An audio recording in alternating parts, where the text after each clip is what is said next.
സ്ഥാനം ഒഴിയേണ്ടി വരും. Kerala vision news, Kochi. ഗവർണറുടേത് നിയമവിരുദ്ധ നടപടിയെന്ന ഉന്നത വിദ്യാഭ്യാസ വകുപ്പ് മന്ത്രി ആർ ബിന്ദു. കുറെ കാലങ്ങളായിട്ട് സർക്കാർ പറയുന്ന കാര്യങ്ങൾ ഇന്ന് കോടതിയും ശരിവെച്ചെന്നും വിസിമാരെ ഏകപക്ഷീയമായി ചാൻസലർക്ക് നിയമിക്കാനാവില്ലെന്നും ഉന്നത വിദ്യാഭ്യാസ മേഖലയിലെ നേട്ടങ്ങളെ അട്ടിമറിക്കും വിധം ഇടപെടുന്ന രീതി തെറ്റാണെന്നും മന്ത്രി ബിന്ദു പറഞ്ഞു. ഗവർണർ നടത്തിയ നിയമവിരുദ്ധമായ നടപടി കോടതി തള്ളിയിരിക്കുകയാണ്.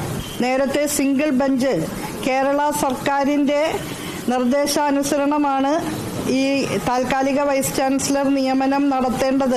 ഈ സർവകലാശാലകളുടെ ആക്ട് പ്രകാരം കേരള ഗവൺമെൻറ് നൽകുന്ന പാനലിൽ നിന്നാണ് താൽക്കാലിക വൈസ് ചാൻസലർ നിയമനം നടത്തേണ്ടത്.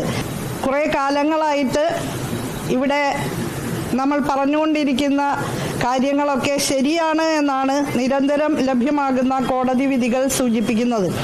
ഈ സർവകലാശാലകളുടെ നിയമങ്ങളാകെ നിർമ്മിക്കുന്നത് കേരള നിയമസഭയാണ്. സർവകലാശാലകളുമായി ബന്ധപ്പെട്ട് ചാൻസലർക്ക് അധികാരങ്ങളുണ്ട്. പക്ഷേ ആ അധികാര പരിധിക്ക് അപ്പുറത്തേക്ക് പോകുമ്പോൾ അത് വലിയ ബുദ്ധിമുട്ട് ഉണ്ടാക്കുന്നുണ്ട്. പ്രധാനപ്പെട്ട വാർത്തയാണ്. ലോഡ് ടെസ്റ്റിൽ ഇന്ത്യക്ക് തോൽവി. 22 റൺസിനാണ് തോൽവി. 193 റൺസ് ലക്ഷ്യമിട്ടിറങ്ങിയ ഇന്ത്യ 170 ഓൾ ഔട്ട് ആവുകയായിരുന്നു. വിവരങ്ങളുമായി കാളിദാസൻ ചേരുന്നു. കാളിദാസ്, ഇന്ത്യ പൊരുതിയാണ് തോറ്റിരിക്കുന്നത്. വിശദാംശങ്ങൾ.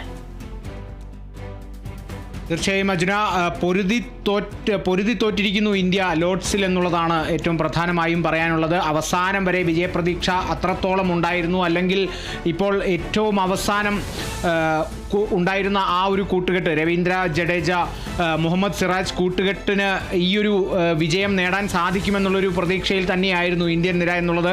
എന്നാൽ ആ ഒരു വിക്കറ്റ്, അവസാനത്തെ വിക്കറ്റും കൂടി, മുഹമ്മദ് സിറാജിൻ്റെ വിക്കറ്റ് കൂടി പോയതോടുകൂടി ആ പ്രതീക്ഷയൊക്കെ മങ്ങിയിരിക്കുന്നു. ഇപ്പോൾ നിലവിൽ 3-ാം ടെസ്റ്റാണ് ലോഡ്സിൽ നടക്കുന്നത്. ആദ്യത്തെ ലീഡ്സ് ടെസ്റ്റിൽ ഇംഗ്ലണ്ടാണ് വിജയിച്ചത്. തൊട്ടു പിന്നാലെയുള്ള എഡ്ജ്ബാസ്റ്റൺ